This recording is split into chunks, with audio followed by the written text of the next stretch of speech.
Rusko, Rusko prísne, túži tak po výhre, deti na mužu našalo, čo sme mali, to pobralo, urobilo Búh.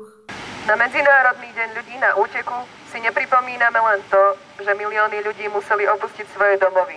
Pripomíname si aj to, prečo k tomu dochádza. Kto nesie zodpovednosť? Podľa údajov Úradu Vysokého komisára OSN pre utečencov bolo ku koncu apríla 2025 násilne vysídlených 122 miliónov ľudí. Takmer 2/3 z nich sú vysídlení vo vlastnej krajine. To znamená, že neopustia svoju krajinu, ale často opustia svoje domovy, prácu a bezpečie. Gaze je múr postavený, za ním muži ozbrojení.